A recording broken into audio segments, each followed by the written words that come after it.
Welcome to This Explainer. Today, we're unpacking a concept that might just completely change how you view your own well being. We're drawing directly from Chapter 2 of Dr. Nick Hodgton's book, Super Healthy. Over the next few minutes, we're going to explore two radically different ways of looking at human health and sickness.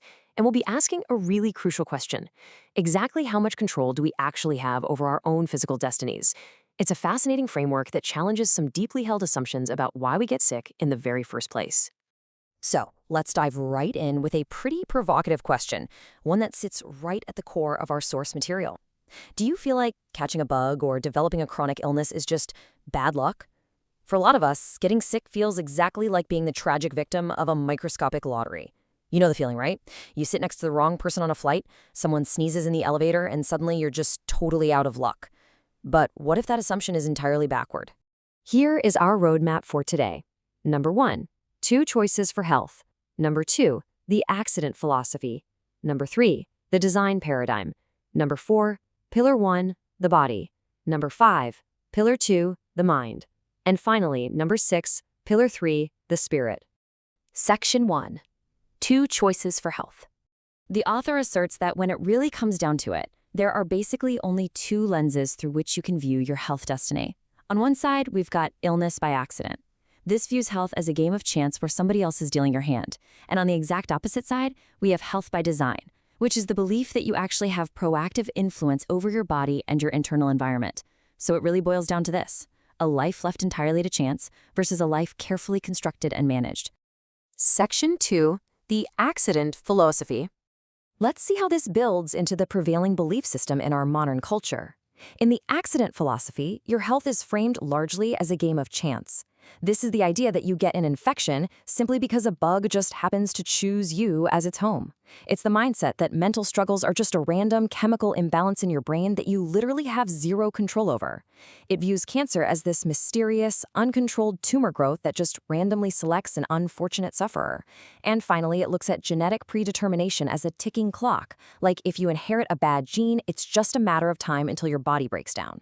It's basically the mindset of, well, I walked past someone sneezing on the bus, so I guess my entire week is ruined. So the underlying philosophy of this accident mindset views you as a passive territory.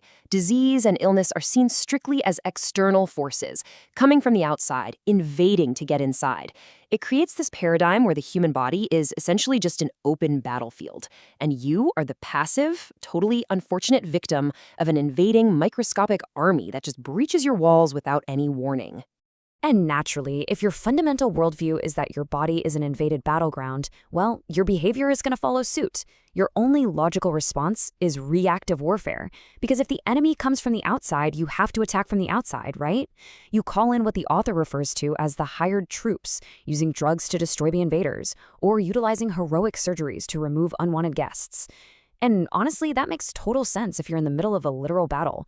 But what if you never actually had to fight the battle in the first place? Section 3, the design paradigm. What if there had been some wiser choices made before those invaders ever showed up? That brings us to health by design, and this definition flips the script entirely. Health by design is the belief that illness doesn't actually come from the outside in. It develops from the inside out. So in this view, an infection only happens if your internal defense mechanisms are already sleeping or switched off, which is what actually allows the invasion. Mental chemistry is seen as a manifestation of our thoughts and feelings, not the other way around. And crucially, it means that genes only express themselves based on the environment they're working in. Get the internal environment right, and the right genes will be expressed. So we are moving from an outside-in mentality, where we focus all our energy on attacking external enemies once they've already breached the walls, to an inside-out approach. The inside-out approach focuses entirely on controlling and changing your internal environment. By strengthening your internal defenses every single day, you are the one dictating which illnesses, if any, are actually allowed to express themselves. You're moving from being a victim of chance to an active architect of your own well-being. Section 4, Pillar 1, the body. Now that we understand the philosophy, let's explore the author's 3 actionable steps. Dr. Hodgson bases these steps on a specific framework of humans as spirit, body, and soul, asserting that we have to keep these 3 dimensions in balance.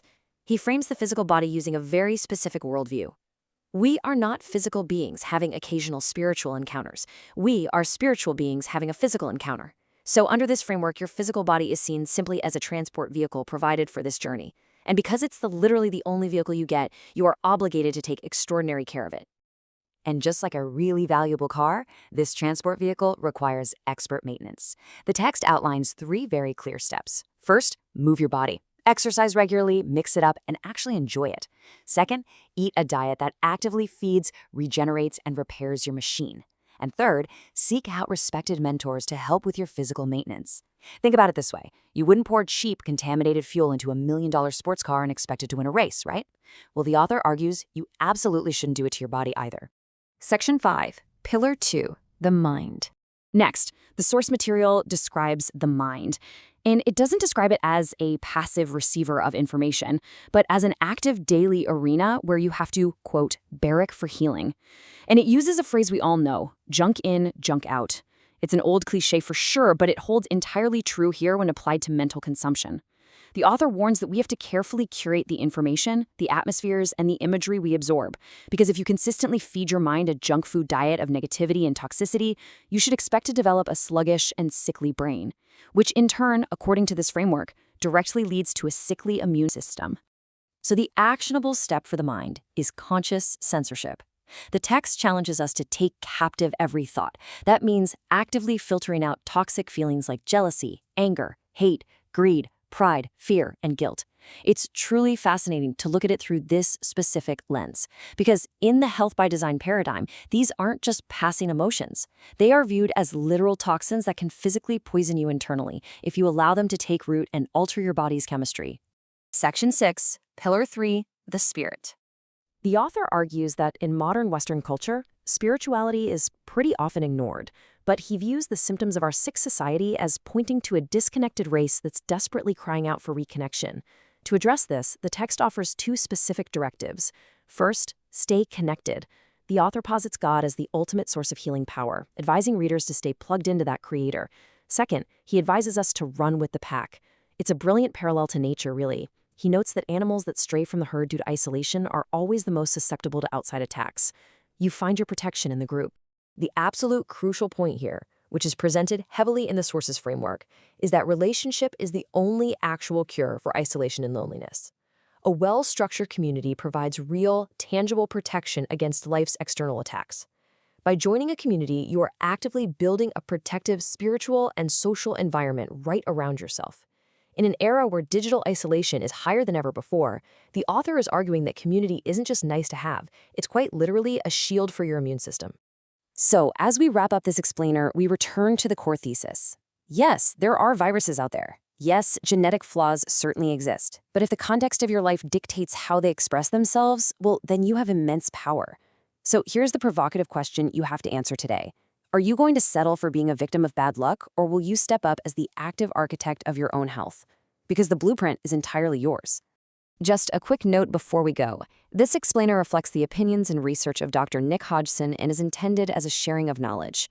It is not intended to serve as medical advice or to replace a one-on-one relationship with a qualified healthcare professional. Always ensure you do your own research and consult your own healthcare professional before making health decisions. Thanks so much for learning with us today.